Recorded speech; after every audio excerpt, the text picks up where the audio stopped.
Welcome back to Automotive Anatomy. Today I'm with Mr. Mendoza. Thank you so much for making time for us, man. Thank you. So, man, tell us, what do you drive? I drive a 93 Honda Civic. 93 Honda Civic. And how long have you had it for? I've had it since late 2008. Wow. Yes. That long. Never got bored of it? Yes, plenty of times. It's changed the look quite a few times. This is I think the fourth look that I've had. The fourth look? Yeah. Wow, that's pretty long time. And where did you get the car from? I got it from Valencia, over there by Six Flags. Okay.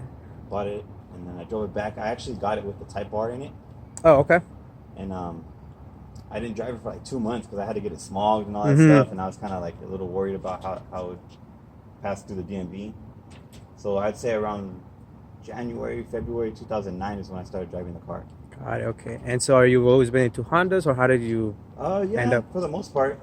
I've always been in. My first car was a Honda Accord, which I missed. What year? It was a 95. Oh, I have a 95 Accord. But I would want to get a 96, 97. Oh, okay. Different tail lights. Yeah. I have a 95 Accord Coupe, so yeah. that's my baby. Okay. So I jumped from that to this, and it was instantly already faster with the Type R in it and everything. Lighter, smaller, nimble. Okay. So in the front, what do you got going on? It's a J slip. Okay. With the stock front bumper, Honda factory license plate covers. Oh, they're covers actually. Yeah, you get it from Honda. They just cover where the holes go for the license plate. Oh, that's cool. JDM headlights. And so remind us what the difference are. There's no nipples, and they're plastic, not glass. Okay. And they're not one piece, right? They're two piece? No, they're two piece. Okay, there's two piece. Okay. And then what kind of hood is this? It's a molded Battlecraft hood. Oh. So originally it was a carbon fiber hood, like Evil style, that has the cutout in the center. And I molded a Battlecraft mold to it. Oh, okay. And painted it. Originally I was going to rivet it in. It was a long process. I tried to do it myself. I didn't really succeed. I didn't like how it looked with just like rivets around it. Right. And I was like, oh, I'm going to get it molded. You wanted more of a clean look. Yeah. So then I did that, and it looks a lot better. Oh, okay. Sweet, man. And then what kind of fenders do you have? They're charge speed fenders. Charge speed fenders. I think they're 20 millimeters wider than stock. That's awesome, man. Fenders, tell us about your wheel and tire setup.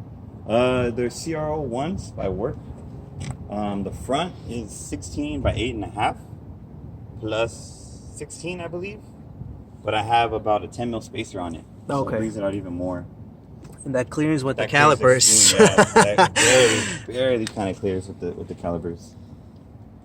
Now, did you know you were gonna run into clearance issues, or is it kind of learn as you go? No, because I did the wheels, and I had originally Type R brakes, so I didn't really even think about spoons. I just came across these, and I had no idea of ever even getting spoon brakes. What happened? I got a good deal on them, and I ended up picking them up. That's what they all say. Yeah, I got a good deal on it. Pretty much, yeah. We're all victims of good deals. Never was a plan to go on the car. I never was like, damn, I'm not going to spend that much money on brakes. But yeah, I ended up putting them on, and I didn't even think of it having an issue with clearing. I always kind of ran the spacer for some reason. I liked the way it pushed out the wheel. It just makes it more flush with. So even with the spacer, I was like, oh dang, it clears. Like, right. It's perfect. Oh, okay. And what tire setup do you have? There are two 25s up front, Toyo R88Rs. Okay. And then 205s in the rear. Sweet, man. So I think they're 45, 16. And the rear actually is it's just by 8, but the offset's 22. It's a lower offset. So now you built them yourself? No, I ordered them from Japan. Oh, okay. I waited about 4 months, 5 months for them to come in.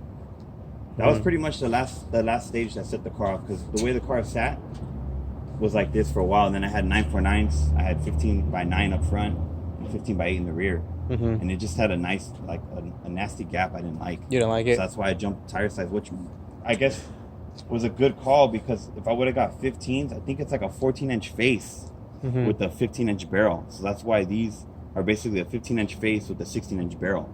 Wow. So getting them 16s was a good call. All right, man. Tell us about your interior. What you got going on? I got a Nardi steering wheel, stock door panels. Well, actually, I think SI door panels. Recaro seats. I took out the carpet.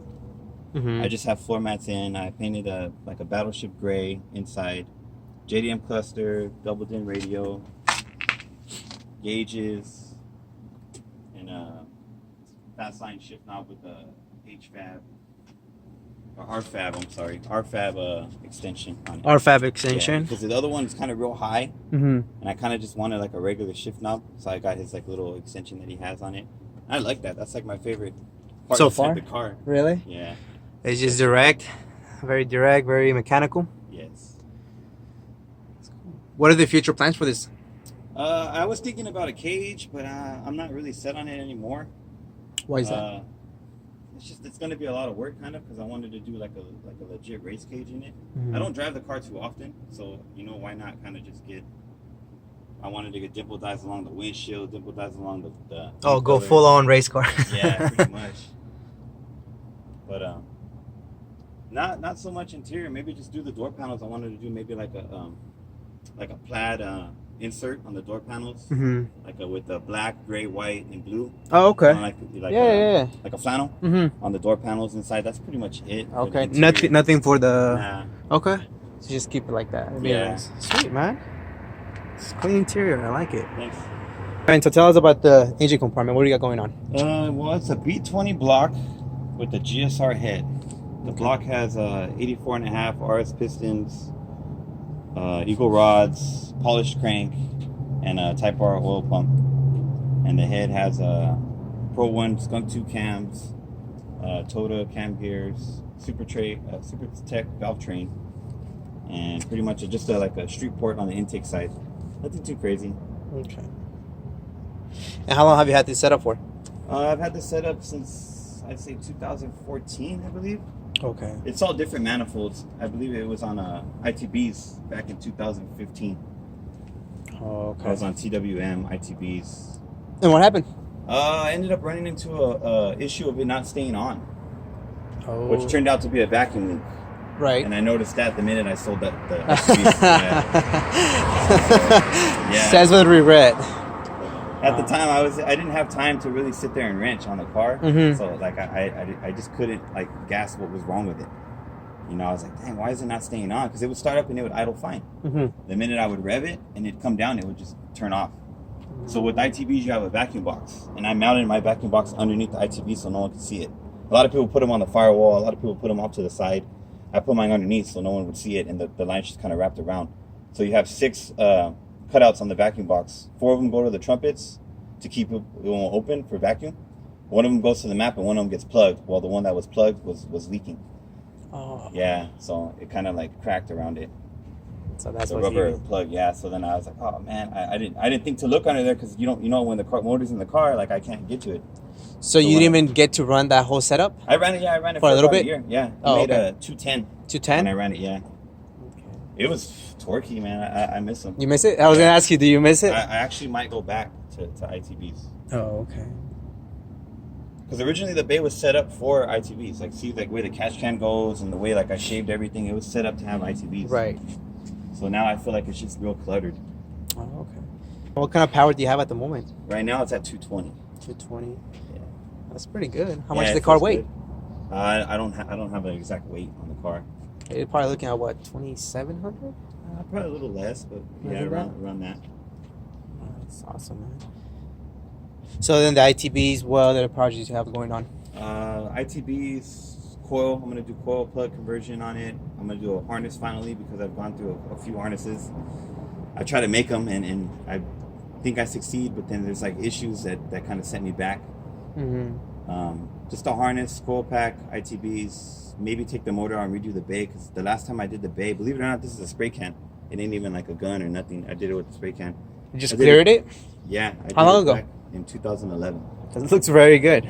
So you were lower before. So Yeah, well, I had a Tane suspension that was blown, so that's why I did that. The struts were blown, and then I went to Tane. I'll eventually fix it, right? And then boom. Yeah, I tried to go to them to fix it, and they're like, "Oh, well, it's gonna take three to 4 months." And I was like, "Well, I'll just buy a whole new set," Yeah. So I just ended up coming across these that I have right now, which is Megan Racing, Megan Racing, for okay. cheap. So I was like, Why not? trade up and get these.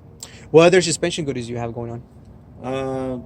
I have Integra front subframe, sway bar, camber arms, which I got to replace because I bought PCI everything recently for Black Friday. So I got to put all that on. So I have at home sitting PCI upper camber arms, PCI spherical trail arm bushings, toe, rear camber, and what else? The spoon rigid subframe color mounts. So I got to do all new suspension, which I'm not really looking forward to, but it's necessary. Yeah, but right now I'm just going to lie of me selling the car, kind of, and then I still have it. So. All right, man. So then, you have any shout outs? Yeah, shout out to my homie B, helped me build the car a lot. Shout out to my brother-in-law over there, support. Shout out to Nasty Garage, Cali Love, the Junkies, and all the Honda heads repping EG chassis. Okay. And you say you're gonna have another phase now. What Yes. are you talking about? Motor-wise, pretty much. Hopefully ITBs, coil pack, harness, maybe redo my bay again. Finally with the paint gun, make it look shiny again. Okay. And from the outside? The outside, probably return it back to stock.